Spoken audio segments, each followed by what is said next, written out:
A maioria dos empreendedores está sob estresse o tempo todo. Eles trabalham muito e não têm tempo para relaxar, mas ainda assim ganham muito pouco. A frase mais comum usada é: "Estou muito ocupado" ou "Tenho tanto trabalho para terminar hoje". Se isso te parece familiar, então o resumo do livro de hoje é para você. O livro que vou resumir se chama Who, Not How, de Dan Sullivan. O livro ainda não tem tradução para português, mas o título seria algo como Quem e não Como. Dan é um famoso coach de negócios que trabalhou com centenas de empreendedores e proprietários de empresas. Uma coisa interessante sobre Dan é que, mesmo sendo o autor do livro, ele não escreveu uma única palavra dele. Posso quase ouvir você dizendo como alguém pode escrever um livro sem realmente escrever o livro. Bem, a resposta está oculta no título do livro. Dan diz que sempre que temos um objetivo, como escrever um livro, ou sempre que enfrentamos um problema, a primeira pergunta que a maioria de nós faz é: como? Como posso resolver esse problema? Ou como posso alcançar esse objetivo? Mas, de acordo com Dan, esta é uma péssima pergunta para se fazer. A pergunta certa é quem, não como. Você precisa perguntar quem pode resolver isso para mim, ou quem pode fazer isso para mim, e não como eu posso fazer isso. Perguntar como é algo natural e automático. É como se estivéssemos programados para fazer perguntas desse tipo, e isso se torna um grande problema quando você abre um negócio. Nos próximos minutos vou te explicar como perguntar quem pode te ajudar a ter mais tempo e dinheiro. Tirei 11 lições desse livro, então vamos começar. Lição número 1. Liberdade de tempo. Era a época de férias de verão e, como qualquer outro adolescente, o jovem Luiz, de 16 anos, queria ganhar dinheiro para comprar as coisas que gostava sem ter que pedir dinheiro aos pais. Naturalmente, Luiz começou a pensar em como poderia ganhar dinheiro. Ele decidiu trabalhar em um supermercado ou posto de gasolina. Mas seu pai não queria que ele trabalhasse ainda, sendo tão jovem. Mas Luiz estava determinado. Ele queria ganhar seu próprio dinheiro. Então, seu pai sugeriu que ele fosse à fazenda de melancias e comprasse as melancias pequenas e que tivessem formatos estranhos. Luiz seguiu o conselho de seu pai e foi até a fazenda, onde comprou todas as melancias menores e diferentes. Para sua surpresa, ele as comprou por um preço bem mais baixo. Luiz descobriu que os agricultores geralmente jogam fora as melancias assim, já que ninguém quer comprá-las por causa do seu formato irregular. Então Luiz as comprou. Em seguida, pegou a lista telefônica e ligou para todos os seus vizinhos perguntando se desejavam comprar as melancias dele. Ele ofereceu as melancias por um preço mais baixo em comparação com o mercado e disse que eram frutas frescas, mas de tamanho e formato irregular porque haviam sido produzidas de forma orgânica. Dentro de algumas horas, todas as suas 100 melancias foram vendidas e ele obteve seu lucro. Em vez de trabalhar durante todo o verão, ele pôde aproveitar suas férias e usou o dinheiro que ganhou como quis. A história de Luiz é como a história da maioria de nós. Assim como Luiz, quando queremos algo, nos perguntamos como. Como posso comprar isso? Como posso conseguir aquilo? Etc. Perguntar como teria custado a Luiz seu verão inteiro.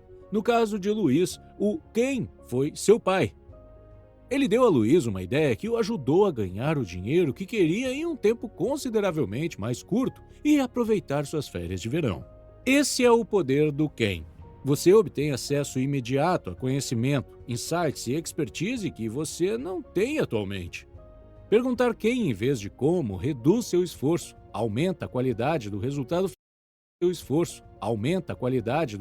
final e, o mais importante, desocupa seu tempo. A liberdade de tempo é o objetivo número 1 que um empreendedor precisa alcançar. O empreendedor é a engrenagem principal da empresa e uma das coisas mais importantes que ele precisa fazer é pensar. E isso não pode acontecer se você estiver ocupado com muitas tarefas. Você precisa de tempo livre para relaxar e começar a pensar. Pesquisas mostram que apenas 16% das ideias criativas acontecem enquanto estamos trabalhando. O restante acontece quando estamos em um estado de descanso. Você provavelmente já notou que as ideias criativas surgem enquanto você está tomando banho, viajando ou fazendo algo relaxante. Portanto, envolver quens vai desocupar seu tempo, te dará tempo para pensar e aumentará a qualidade do resultado. Lição número 2. Encontre quens para todas as áreas da sua vida. Dan diz que você deve encontrar quens para todas as áreas da sua vida, desde cozinhar, fazer exercícios, até seus negócios. Talvez você não perceba, mas já tem muitos quens na sua vida. Por exemplo, a pessoa que entrega suas cartas é um quem, e a pessoa que cuida do seu lixo é um quem. São pessoas que já fazem algo para que você não precise fazer sozinho. Você também é um quem para as pessoas na sua vida, como seu parceiro ou parceira, seu chefe e seus filhos. A vida seria impossível sem essas pessoas. Você consegue imaginar como seria difícil fazer todas essas pequenas tarefas sozinho? Precisamos de quens para sobreviver e prosperar. Infelizmente, uma vez que iniciamos um negócio, muitos de nós se esquecem dessa simples verdade e começam a fazer tarefas que equivalem a cuidar do lixo ou entregar cartas. Se você quer crescer e prosperar no seu negócio, precisa envolver mais quens na sua vida e nos negócios.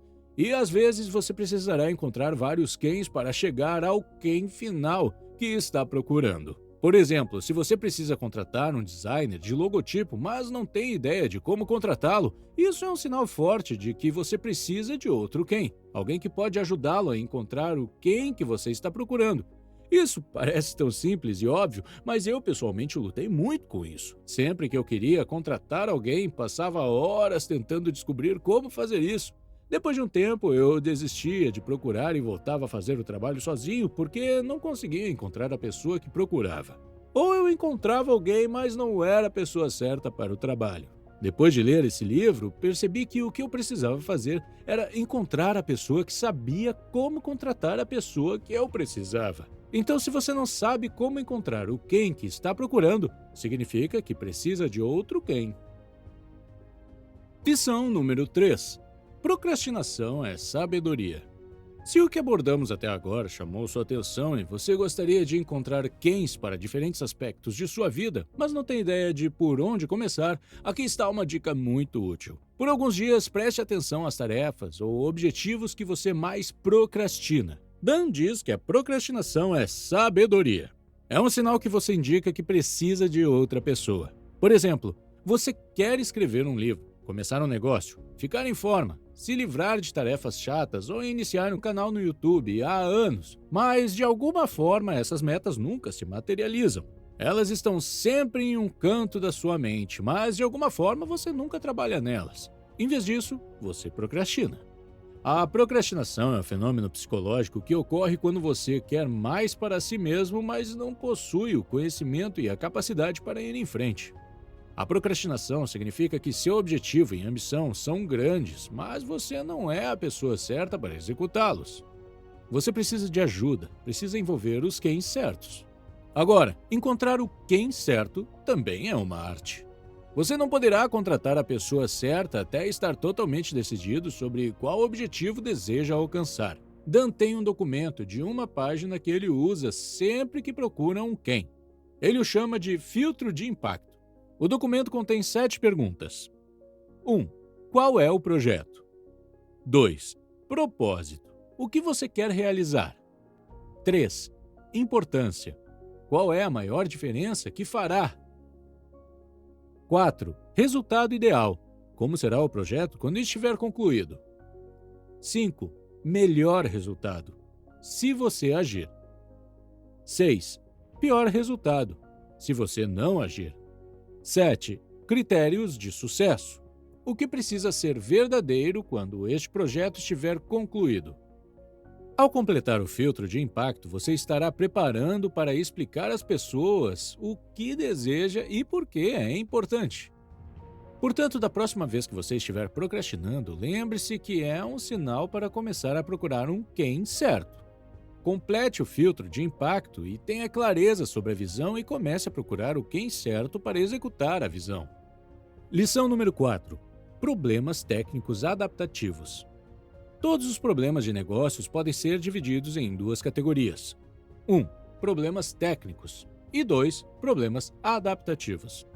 Problemas técnicos são problemas cuja resposta já é conhecida. Você só precisa descobrir como executar. Por exemplo, se você deseja ter um site para sua empresa, existem vários tutoriais gratuitos no YouTube ou empresas que podem fazer isso por você. Com problemas técnicos, você sempre precisa perguntar quem pode fazer isso por mim. Agora vamos falar sobre os problemas adaptativos. Esses são os problemas que precisam de criadores para serem solucionados. Tudo o que já foi criado ou inventado foi feito por um criador. Você não pode contratar alguém para gerar ideias nas quais só você pode pensar. Ninguém pode ter acesso ao seu cérebro no seu lugar. Portanto, para expandir seus negócios e adquirir liberdade financeira, você precisa se envolver com as tarefas que só você pode fazer e deixar todos os problemas técnicos para os respectivos quens. Isso faz todo sentido e parece fácil, certo? Mas o problema é que muitas vezes a primeira pergunta que o empreendedor faz é como posso construir um site? E aqui está como esta questão leva a problemas. Nossa atenção está 100% focada na tarefa que estamos realizando, mesmo que seja uma distração. Ao fazer uma pergunta de como construir um site, você está se permitindo colocar 100% da atenção no aprendizado e, em seguida, executar o conhecimento recém-adquirido por um longo período. E mesmo que no futuro você decida encontrar alguém a quem entregar essa responsabilidade, você terá que primeiro treinar essa pessoa para fazer o trabalho que você deseja. Em tudo isso, seu principal objetivo de crescer e potencialmente alcançar seu grande sonho ficou em segundo plano, enquanto você teve uma segunda prioridade. Há tantas coisas que uma pessoa pode fazer por conta própria. Perguntar como afeta a maneira como você gasta o seu tempo e a sua liberdade financeira. A liberdade financeira acontece quando você concentra seu tempo e energia em atividades que têm maior impacto em seus negócios. Você está no negócio porque quer ganhar mais dinheiro, não para construir um site. Então, concentre-se em fazer coisas que o ajudem a ganhar mais dinheiro e encontre quens para fazer o resto. Lição número 5. Fadiga de decisão. Outro problema com perguntar como é que as perguntas levam a uma fadiga de decisão. Este é um estado em que a sua mente fica exausta e sua força de vontade e energia diminuem, pois você precisa se concentrar em tomar um monte de decisões. A fadiga da decisão é uma das principais razões pelas quais Dan rejeitou a ideia de dirigir para poder concentrar seu tempo e atenção nas coisas que importam enquanto ele está no carro. Inspirado pela abordagem de Dan, um advogado chamado Jacob também parou de dirigir. Em vez disso, ele começou a ligar para o Uber todos os dias e aqui está o que aconteceu. Ele liberou 90 minutos do seu tempo, que decidiu usar para tarefas de maior qualidade. Seus níveis de estresse diminuíram. Ele não precisava prestar atenção ao trânsito, nunca chegava atrasado ao escritório, não precisava procurar vaga de estacionamento e muito mais. Ao pagar $50 por um Uber, Jacob conseguiu criar um impacto 10 vezes maior em suas reuniões, porque comparecia a elas com uma mente renovada, e esse impacto muitas vezes se transformava em dezenas de milhares de dólares. Quando você se livra de várias tarefas, não apenas libera seu tempo, mas também libera sua mente. E com a mente livre, você terá o tempo e energia para se concentrar nas tarefas que realmente importam. Você terá tempo para expandir sua visão e trabalhar em inovações. Liberar a mente não é apenas pensar, mas também ter mais energia e ter um ótimo desempenho no trabalho, porque o palco já foi montado para você, e não por você. Então, da próxima vez que você se sentir exausto em uma reunião importante e não souber por quê, tente encontrar um quem para as tarefas que não precisam do seu envolvimento. Lição número 6. Quem é um investimento, não um custo. Agora você pode olhar para as coisas que discutimos até agora e pensar que vai custar muito dinheiro se você começar a encontrar quens para diferentes aspectos de sua vida. Se a quantidade de dinheiro que você gastará for a principal preocupação em sua mente, provavelmente você tem uma mentalidade de custo. Dan diz que encontrar quem não é um custo, é um investimento. É um investimento em você e no seu negócio. Mudar de uma mentalidade de custo para uma mentalidade de investimento também terá um impacto positivo em seu relacionamento com a pessoa que você está contratando, porque você não a vê mais como um custo. Infelizmente, muitos empreendedores não conseguem se livrar dessa mentalidade de custo e, como resultado, mesmo tendo muito dinheiro, acabam fazendo coisas que não deveriam e se recusam a gastar dinheiro. Lição número 7. Se você tem dinheiro para resolver um problema, então você não tem um problema. Há uma história no livro sobre um empresário chamado Wes, que explica muito bem essa lição. Wes construiu uma empresa e a vendeu, o que o tornou bilionário. 2 semanas depois de vender sua empresa, Wes descobriu que o ar-condicionado de sua casa estava quebrado. Ele recebeu a cotação de um técnico e teria que pagar o valor de $7.900 por um novo aparelho de ar-condicionado. Sendo um ex-empreiteiro, Wes decidiu consertar o ar-condicionado por conta própria, reduzindo a carga no ventilador para resfriar a casa. Depois disso, o plano dele era esperar o inverno, quando o preço dos aparelhos ar-condicionados cairia, para então poder comprar um novo. Isso exigiria que ele passasse algumas horas no telhado, mas economizaria muito dinheiro. Então ele subiu a escada para chegar ao telhado e a próxima coisa que ele percebeu foi que estava deitado de costas no chão. Wes acabou passando 11 dias em um hospital, 2 dos quais em coma. Ele teve sorte de ter sobrevivido a esse tipo de impacto em seu crânio, mas Wes ficou na cama por 2 meses. Ele teve que usar um andador e não conseguia falar, e teve que reaprender habilidades básicas. Esses 2 meses fizeram com que ele se lembrasse do ditado que Dan usava o tempo todo: se você tem dinheiro suficiente para resolver um problema, então você não tem um problema. Se pelo menos ele pudesse ter se lembrado desse princípio quando ele mais precisou. Lição número 8. Seja sempre o comprador. Imagine que você está negociando com um cliente em potencial. Após um pouco de discussão, você percebe que este pode ser um negócio muito lucrativo para a sua empresa. No entanto, você não gosta da maneira como o cliente está se comportando. Ele é muito rude com você e com seus funcionários e faz cada vez mais exigências. Rapidamente você percebe que, apesar do lucro, será muito difícil lidar com esse cliente. Agora, se você está em uma posição em que pode se recusar a trabalhar com esse cliente, então você é um comprador. Ser um comprador significa que você pode escolher as pessoas com quem trabalha, e não o contrário. Em todas as situações, o comprador pode rejeitar o vendedor, mas não o contrário. Ser um comprador significa que você pode rejeitar pessoas que não estão alinhadas com seus princípios e valores. A propósito, é muito difícil se tornar um comprador se você não tiver liberdade de tempo e de dinheiro. É por isso que você precisa deles primeiro. Dan diz que quase todos os casos, assim que um empreendedor libera seu tempo, sua receita aumenta. E uma vez que a receita aumenta, a qualidade dos seus relacionamentos também aumenta. Porque você não depende mais do dinheiro para aceitar clientes ou pessoas que não se alinham aos seus valores. Lição número 9. A regra dos 80%. Você pode fazer 80% do projeto rapidamente. De 0 a 80% geralmente leva menos tempo. Ir de 80 para 90 é muito difícil. E ir de 90 para 100% dá mais trabalho do que ir de 0 para 80%. É por isso que você precisa saber o que tem condições de fazer como um quem e, logo em seguida, passar rapidamente a bola para o próximo quem. Quanto mais você demora para aperfeiçoar a ideia sozinho antes de receber o seu primeiro feedback, mais lenta será a evolução do projeto. As coisas nunca ficam 100% terminadas mesmo, então chegue aos 80% e passe para o próximo quem.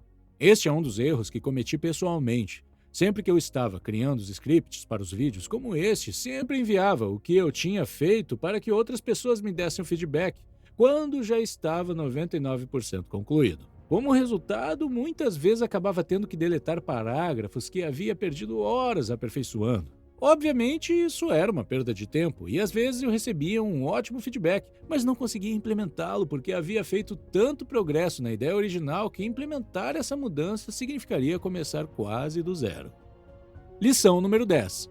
Se não é um claro que sim, então é um claro que não. Você sabe que às vezes encontra um cliente ou parceiro de negócios em potencial e fica confuso se deve ou não trabalhar com essa pessoa? Por um lado, você sabe que trabalhar com essa pessoa pode ser muito lucrativo, mas, por outro lado, sente que ela tem uma personalidade difícil ou valores diferentes dos seus. Dan diz que se você não está animado com o relacionamento com essa pessoa, em outras palavras, se sua reação não for um claro que sim, então você não deveria nem mesmo iniciar esse relacionamento. Ou é um claro que sim, ou um claro que não. Lição número 11. Competição é para perdedores. A escola nos ensina que obter ajuda de outras pessoas é uma forma de trapaça. O sistema de ensino promove uma cultura de competitividade, onde um sempre precisa provar que é melhor que os outros com base em testes e provas. Essa mentalidade muitas vezes nos leva a viver uma vida isolada e egocêntrica, com visões limitantes sobre os outros e sobre nós mesmos. A mesma coisa aconteceu com Karen. Karen era advogada e queria fazer uma homenagem à sua avó, uma ativista nacional reconhecida nos anos 1900, escrevendo uma biografia sobre a vida dela. Karen trabalhou nessa biografia por 2 anos, mas só conseguiu escrever 100 páginas. Um dia ela recebeu um e-mail da doutora Whitmore, que era uma professora de história que também queria escrever uma biografia de sua avó e precisava obter algumas informações com Karen. A professora já havia escrito algumas outras biografias de outras mulheres famosas. A primeira reação de Karen foi não compartilhar nenhuma informação com ela e se esforçar para terminar o livro antes dela. A clássica necessidade de competir está gravada dentro de nós desde o jardim de infância. Mas, como Karen não tinha nenhuma experiência em escrever uma biografia, ela estava tendo dificuldades para terminar o livro. E o estresse constante de ter que terminar o livro antes da doutora Whitmore também não estava ajudando. Um dia, quando ela estava discutindo esse problema com um amigo, ele perguntou por que ela não colaborava com a doutora Whitmore e se tornava a coautora do livro. Karen ficou chocada por um momento. Como é que ela não pensou nisso antes? Sim, ela poderia fazer isso, e a professora poderia realizar a redação do livro de uma forma muito melhor devido à experiência que já possuía. Karen se sentiu aliviada e imediatamente enviou um e-mail propondo a coautoria do livro, e a doutora Whitmore ficou mais do que feliz em aceitar.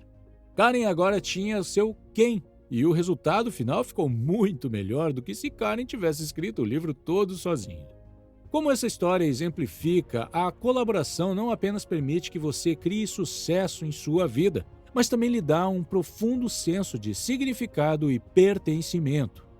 E é isso por hoje. Obrigado por assistir!